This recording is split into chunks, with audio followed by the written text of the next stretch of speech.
Bismillahirrahmanirrahim. Assalamualaikum warahmatullahi wabarakatuh.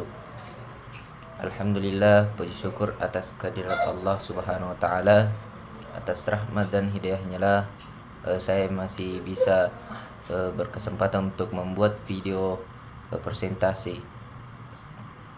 Salawat serta salam atas junjungan Nabiullah Muhammad sallallahu alaihi wasallam, Nabi yang membawa kita dari alam kegelapan menuju ke alam yang terang benderang.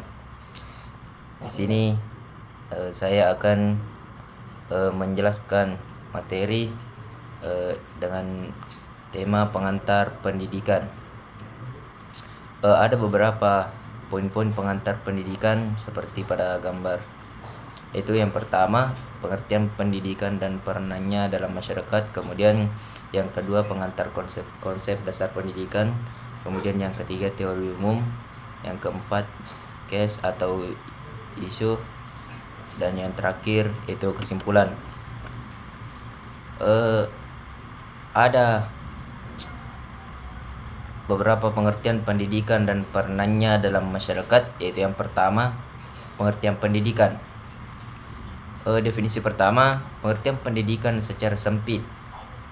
Pendidikan dalam arti mikro atau sempit merupakan proses interaksi antara pendidik dan peserta didik, baik di keluarga, sekolah, maupun di masyarakat.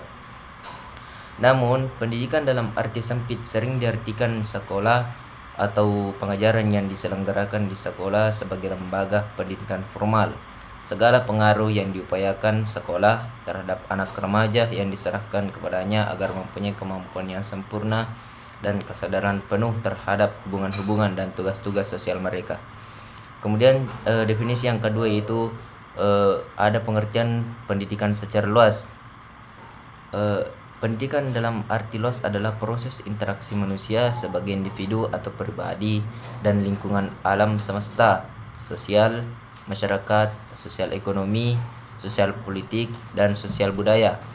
Jadi pendidikan dalam arti luas adalah hidup adalah pendidikan dan pendidikan adalah hidup.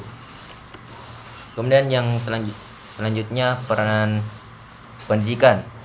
Ya, ada dua lagi peranan pendidikan, yaitu yang pertama berpikir kritis dan inovatif. Pendidikan dalam perubahan sosial dalam rangka untuk meningkatkan kemampuan analisis kritis yang berperan untuk menanamkan keyakinan-keyakinan dan nilai-nilai baru tentang cara berpikir manusia. Pendidikan akan memberikan nilai-nilai tertentu kepada manusia, terutama dalam membuksa pikirannya, menerima hal-hal baru maupun cara berpikir secara ilmiah. Pendidikan mengajarkan manusia dapat berpikir secara objektif, rasional, dan melihat ke masa depan, berusaha menciptakan kehidupan yang lebih maju. Kemudian definisi kedua yaitu orientasi ke masa depan. Masyarakat yang mampu berpikir ke arah masa depan atau memiliki visi misi dan tujuan hidup yang jelas akan terdorong untuk mewujudkan cita-cita masa depannya. Seperti masyarakat mampu tumbuh sebagai masyarakat yang dinamis, aktif, kreatif, masyarakat yang selalu berusaha menghasilkan penemuan-penemuan baru yang diharapkan mampu untuk merubah kehidupan masyarakatnya menuju terwujudnya masyarakat baru yang dicita-citakan. Kemudian konsep-konsep dasar pendidikan itu ada dua lagi. Yang pertama komponen utama pendidikan, kemudian yang kedua kaitan kurikulum dengan pembelajaran. Jadi yang pertama dulu, komponen utama pendidikan. Di sini ada dua poinnya, yaitu yang pertama input pada sistem pendidikan. Input pada sistem pendidikan dibedakan dalam tiga jenis, yaitu input mentah atau biasa disebut raw input, kemudian input alat atau bahasa latinnya instrumental input, dan input lingkungan yaitu environmental input. Masukan mentah raw input akan proses menjadi tamatan, output, dan input pokok dalam sistem pendidikan adalah dasar pendidikan, tujuan pendidikan, dan peserta didik. Kemudian poin kedua yaitu proses pada sistem pendidikan. Proses pendidikan merupakan kegiatan mobilisasi segenap komponen pendidikan oleh pendidik terarah kepada pencapaian tujuan pendidikan. Kualitas pendidikan tergantung kepada dua segi, yaitu kualitas komponen dan kualitas pengelolaannya. Kedua segi tersebut satu sama lain saling bergantung.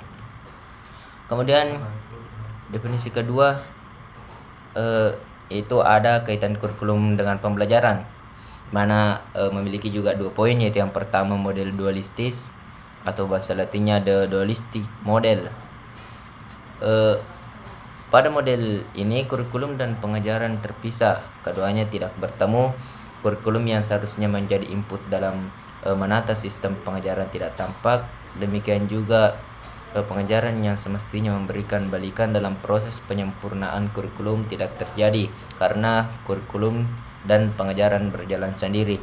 Kemudian poin kedua yaitu model siklus atau the cyclical model. Model ini menggambarkan hubungan timbal balik antara kurikulum dan pengajaran. Keduanya dianggap saling mempengaruhi. Segala yang ditentukan dalam kurikulum akan menjadi dasar dalam proses pelaksanaan pengajaran. Sebaliknya, yang terjadi dalam pengajaran dapat memengaruhi keputusan kurikulum selanjutnya. Di dalam model ini hubungan keduanya sangat erat, meski kedudukannya terpisah, yang berarti dalam analisis juga terpisah. Kemudian definisi selanjutnya mengenai pengantar pendidikan yaitu ada teori umum, case atau isu. Teori umum, teori pendidikan klasik berlandaskan pada filsafat klasik seperti perennialisme, esensialisme, dan eksistensialisme, dan memandang bahwa pendidikan berfungsi sebagai upaya memelihara, mengawetkan, dan meneruskan warisan budaya. Teori ini lebih menekankan peranan isi pendidikan daripada proses. Karena teori umum itu kalau mengajar dalam pembelajaran itu harus ada tiga objek, yaitu yang pertama guru, kemudian materi, kemudian siswa atau mahasiswa. Kemudian yang terakhir yaitu case atau isu. Pembelajaran sosial emosional adalah tentang mengajarkan siswa tentang empati dan bagaimana mengatur perilaku mereka sendiri sehingga mereka dapat mengatasi stres dan kecemasan dengan lebih baik.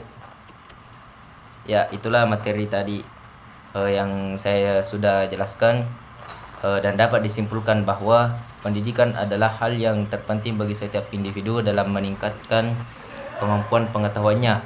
Selain itu, pendidikan juga dapat dijadikan sebagai salah satu keberhasilan kemajuan negara yang dapat menumbuhkan kepribadian bangsa, memperkuat identitas nasional maupun memperkuat jati diri suatu bangsa.